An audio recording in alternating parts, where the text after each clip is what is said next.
So hello বন্ধুরা, আসসালামু আলাইকুম। আজকে শিখবো আমরা ব্লাউজের পাইপিং কিভাবে সেটিং করতে লাগবে বা কিভাবে পাইপিং বানাবেন। তো বন্ধুরা, এরকম একটা পাইপিং কাপড় কেটে নিয়ে নেবেন লম্বা করে। তো আমি বেশ কয়েক ক্ষেত্রে দেখছি যে এইভাবে স্ট্রেট করে লাগালে জয়েন্টটা আছে, জয়েন্টটা উঁচু হয়ে থাকবে, কিন্তু এই যে যেমনটা দেখাচ্ছি, এই যে এখানটা ভাঁজ পড়বে, ভাঁজ হয়ে গেলে এখানটা উঁচু হয়ে থাকতেছে, কিন্তু সেক্ষেত্রে এটা হবে না স্টিচিং ভালো। কিন্তু তো আমি আজকে আপনাদের খুব সহজ পদ্ধতিতে দেখিয়ে দিব। সর্বপ্রথম যেভাবে লাগাই ওইভাবে লাগাবেন। কোনাটাকে এই যে ত্রিভুজ আকৃতি নিয়ে নেবেন, এই পাশ দিয়ে এসে এই পাশে ক্রস সেলাই হবে, এই কোনা থেকে এই কোনা। এই যে খুব সুন্দর করে সেলাইটা করে নেবেন। বাড়তি এক্সট্রা কাপড়টা কেটে নেবেন কোনাটা, তারপরে এইভাবে সোজা করে ভাঁজ করে নেবেন। দেখবেন এই যে স্ট্রেট হয়ে গেলে হবে না, ক্রস করে সেলাই, মাঝখানটা জয়েন্টটা আছে যেটা, ওটা এইভাবে সমান করে ফেটে দিবেন, ভালো করে নাখুন করে দিবেন নখ দিয়ে। এই যে দেখতে পাচ্ছেন স্মুথ একবারে, একটা কাপড় যেমন জয়েন্ট না দেওয়া পর্যন্ত থাকে সেইভাবেই আছে। তো এবার আমরা নিয়ে নেব পাইপিং সুতো। পাইপিং সুতোর যেভাবে লাগান সেইভাবে লাগাবেন। এক চাপে সেলাই হবে, সুইয়ের একদম চাপের একদম সামান্য টাচ হবে কি হবে না, এইভাবে এরকম হালকা করে তো এভাবে স্মুথভাবে সেলাই করে নিয়ে নেবেন। দেখতে পাচ্ছেন কি সুন্দরভাবে পাইপিংটা হয়ে যাচ্ছে আমার। এবার এই যে জয়েন্টটা আছে, এই জয়েন্টটাকে কাপড়টা যে আছে এই কাপড়টাকে ফেটে এইভাবে সুন্দর করে বসিয়ে নেবেন। নেওয়ার পরে এই যে খুব স্মুথভাবে সেলাইটা করে নিয়ে নেবেন। দেখবেন খুব ব্লাউজটা খুব স্মুথে সেলাই করা হয়ে গেল। এই যে দেখতে পাচ্ছেন কোনো জয়েন্ট বোঝা যাচ্ছে না, এই যে এখানটা কিন্তু জয়েন্ট আছে, জয়েন্টটা বোঝা যাচ্ছে না। কারণটা কি, এই যে দেখেন একটা জয়েন্ট এইদিকে আর একটা জয়েন্ট এইদিকে, তো খুব ইজিলি জয়েন্টটা বসে গেছে, পাইপিংটা খুব বসবে সেক্ষেত্রে। তো চলুন ভিডিওটা একটু স্কিপ করে দিই, নাহলে ভিডিওটি লং হয়ে যাবে।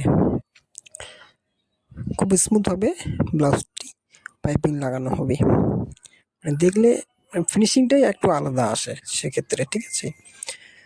তো দেখতে থাকুন ভিডিও, কোনো স্কিপ করবেন না, স্কিপ করলে বুঝতে পারবেন না।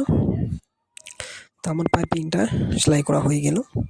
এখানটা দুই ধরনের পাইপিং লাগানো যায়, কিন্তু এক ধরনের এই যে সেলাই করে নিলাম, কেউ এইভাবে লাগায়, আর আমি আরেকটা পদ্ধতিতে লাগাই। যেমন ধরুন পাইপিংটা হয়ে গেল, ঠিক আছে, এইভাবে পাইপিংটা লাগানোর পরে এইভাবে সেলাই করে নেবেন। সেলাই করে নেওয়ার পরে তারপরে যে বাড়তি কাপড়টা আছে এটাকে ভাঁজ করে সেলাই করে অনেকে, কিন্তু তো আমি এইভাবে সেলাই করি না।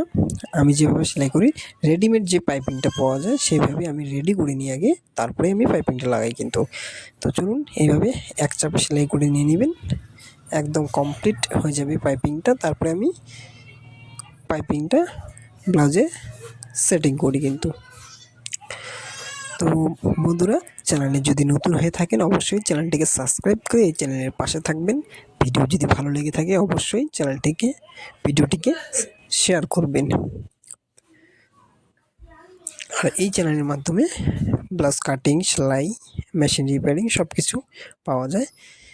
আপনাদের একটা কমেন্টে, একটা লাইকে আমার অনেকটা উৎসাহ জেগে তোলে আরেকটা ভিডিও বানার জন্য। তাই বন্ধুরা, লাইক করে চ্যানেলটিকে সাবস্ক্রাইব করে দেবেন। এবার বাড়তি যে অংশটা আছে, এই যে কাপড়ের বাড়তি যে অংশটা আছে এটা আমরা কেটে নিব। আর না কেটে নিলে কিন্তু পাইপিংয়ের যে বাড়তি কাপড়টা আছে ওটা দেখা যাবে কিন্তু, ঠিক আছে? তো আমি বাড়তি এক্সট্রা কাপড়টা আমি কেটে নিয়ে নেব। আস্তে আস্তে করে কাটবেন, যেন পাইপিংয়ের যে মোটা সুতাটা আছে সেটা যেন বাইরে কেটে না যায়, ঠিক আছে? তো আস্তে আস্তে করে কেটে নিয়ে নেবেন। এই যে আমার একদম কমপ্লিট হয়ে গেল, একদম রেডিমেড যে পাইপিংটা পাওয়া যায় সেরকম রেডিমেড করে নিয়ে নিচ্ছি। এটাতে কোনো ঝামেলা হয় না, খুব স্মুথই পাইপিংটা লাগানো যায়, যেখানে খুশি সেখানে লাগা যায়। তো আমি একদম কমপ্লিট করে নিলাম।